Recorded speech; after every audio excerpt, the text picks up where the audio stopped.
So today we're gonna go run this bale chaser. So double stacker made right here in Halsey, Oregon.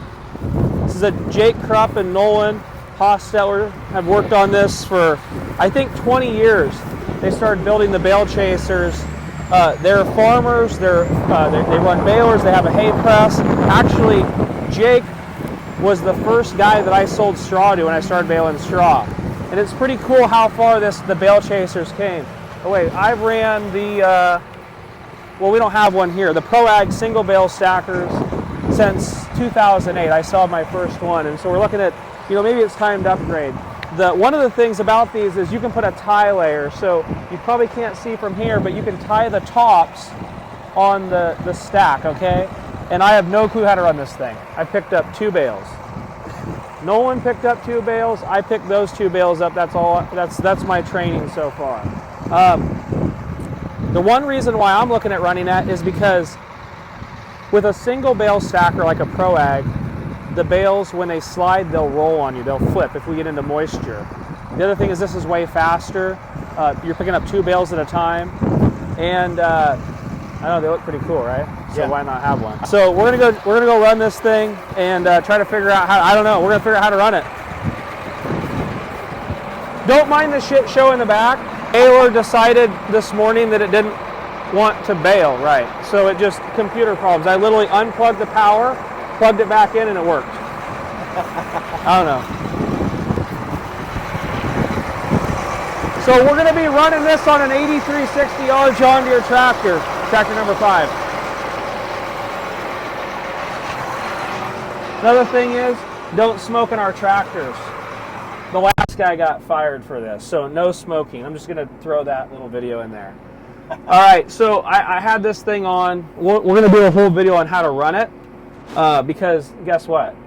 I said, hey, do you guys have like a YouTube video on how to run the bale chaser? And they said, no, you're the YouTube guy, even though I don't have very many YouTube videos, but we're gonna have YouTube videos. This is like the first YouTube video we're gonna make in the summer. But they said, no, you make a training video and you put it on YouTube. So we're gonna make a bale chaser training video for everyone. And the other thing that I think would be really cool is all of these functions should have a sticker like on the window, or this display should have something that you can see what all the buttons are, especially for someone that's new running it. That's something that I could see as an improvement, and they agree, they understand that. So anybody that's ran a bale wagon, this is very similar. It's got an auto mode. I don't really remember how I got it in auto, but I got it in auto and it worked. One thing is, it's running off your hydraulics. It's running constant flow through your remotes. So both remotes back, the pumps are running. It's in auto right now. It says auto. It's in pause. I believe this was the button that I used to pick up the bales. So we're going to give this thing a shot. Now I've got it figured out.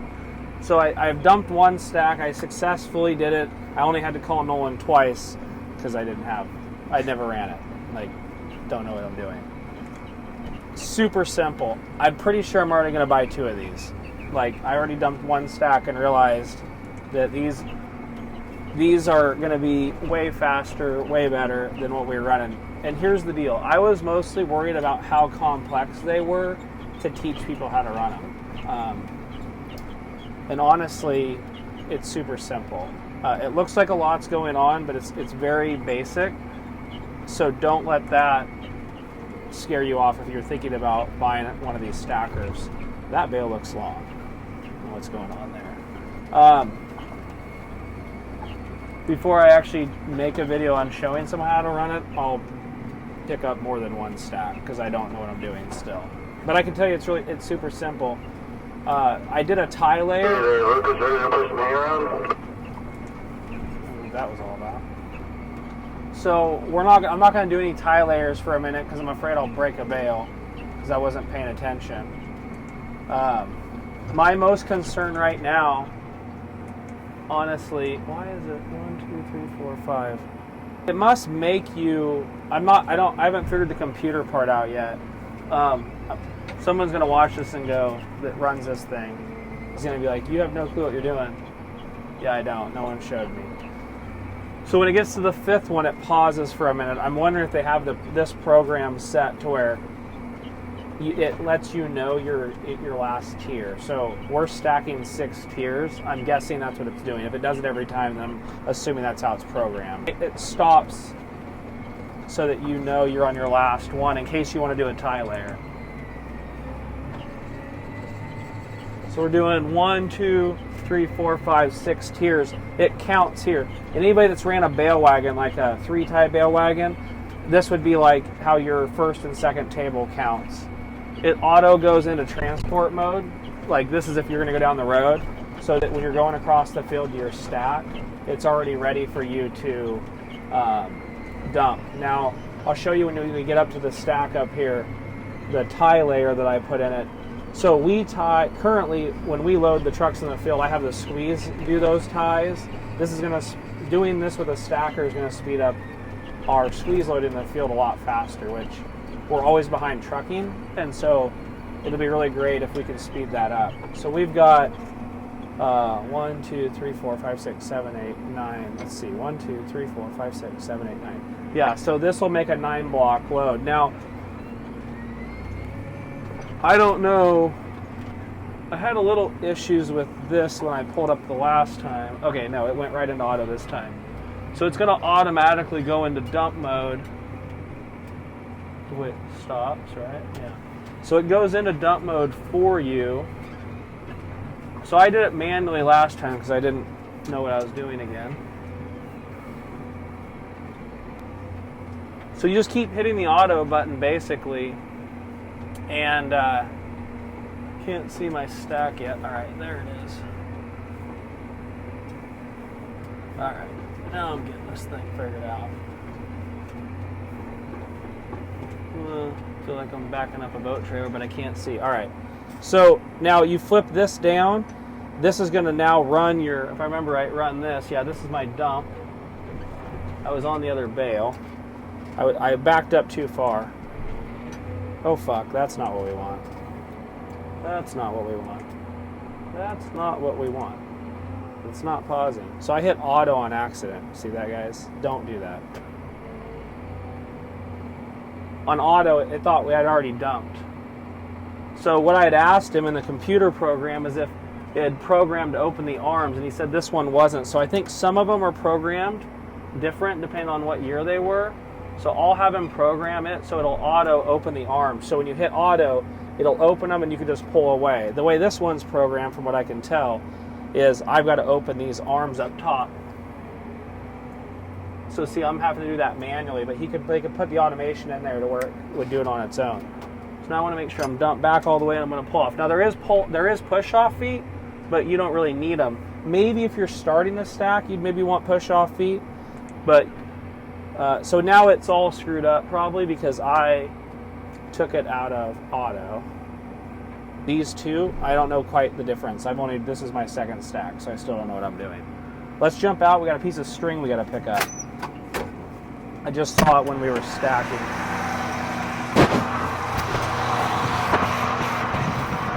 So biggest thing about a stacker driver is one of their jobs is to look for string. Obviously the balers, people are like, oh, it's not just the stacker drivers. It's everybody's responsibility to look for string. But the stacker's the last person in the field.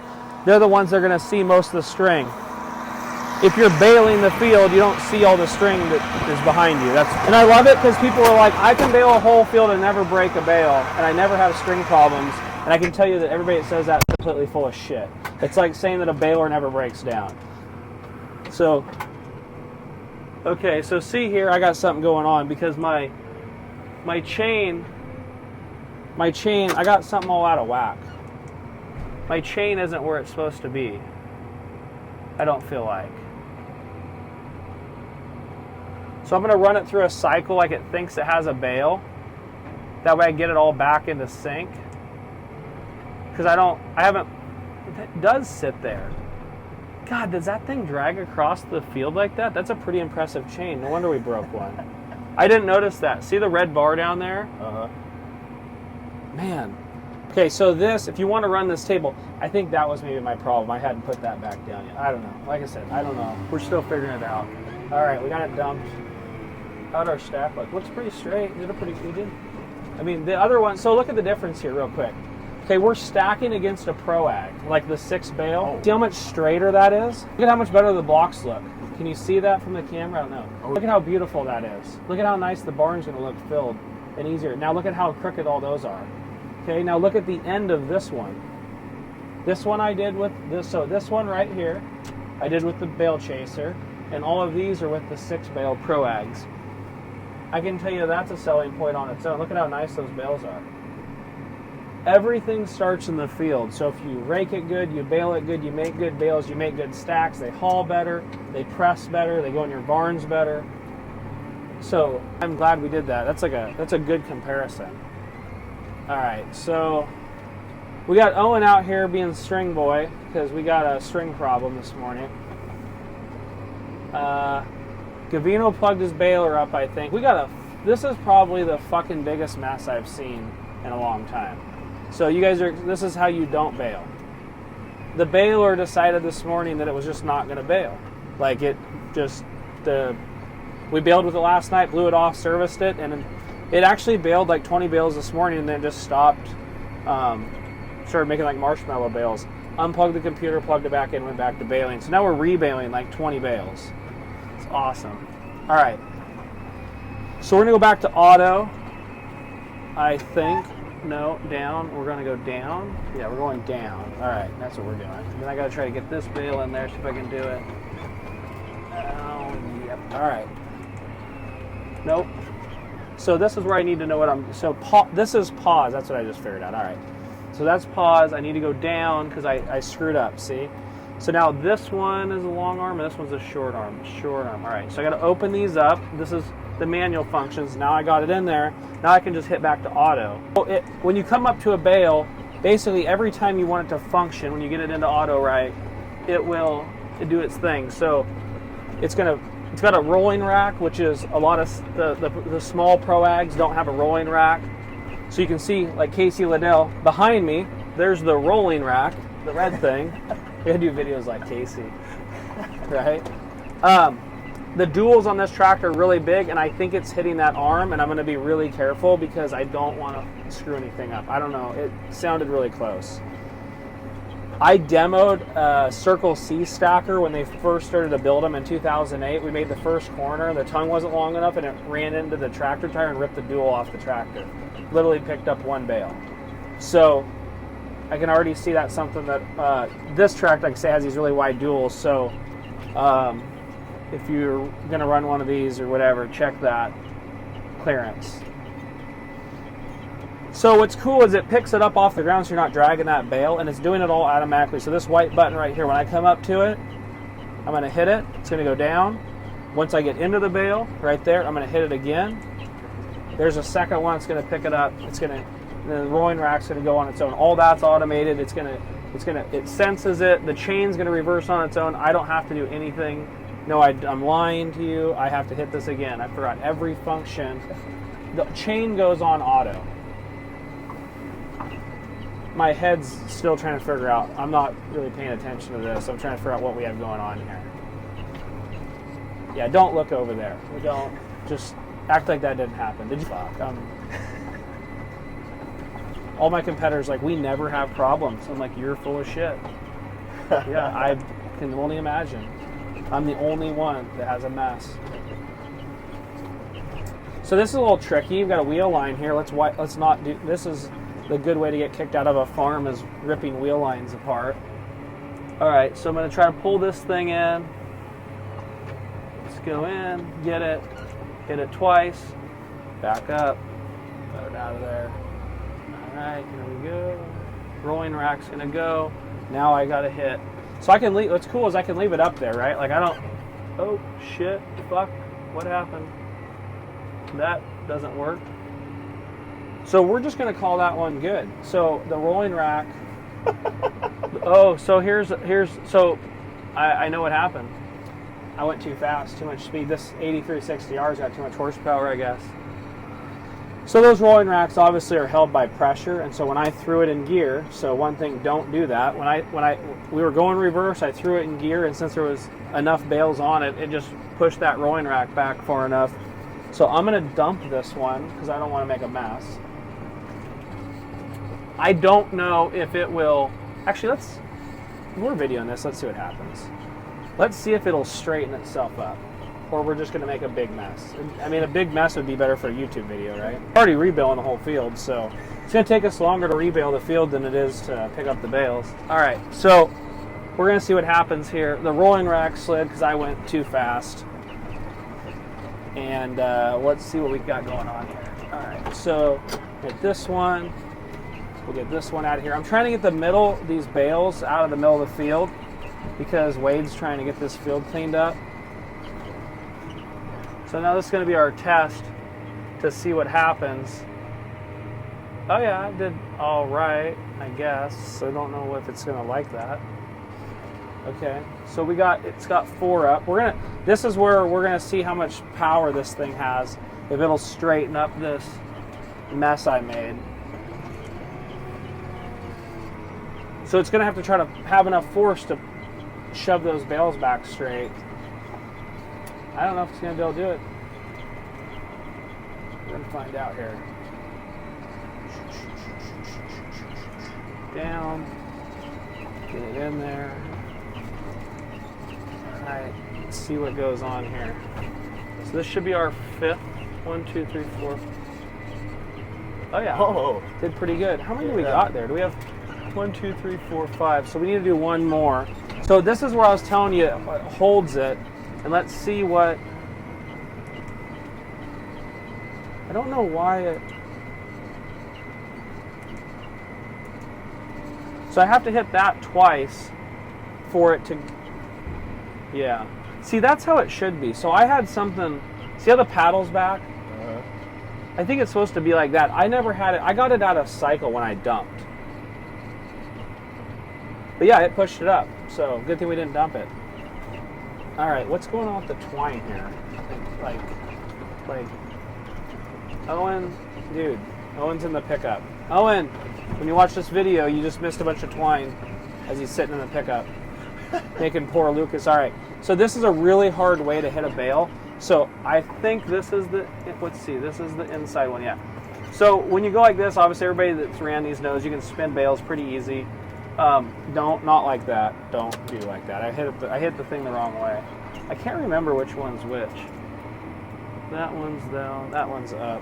I can't wait. All the kids that run these, that know how to run them, are going to be laughing their ass off when they watch this video. They're like, you have no clue. I'm going to do 4,000 bales a day. And I'm like, yeah. I'd like to see you do it your first day with no, like you know, okay, like, yeah.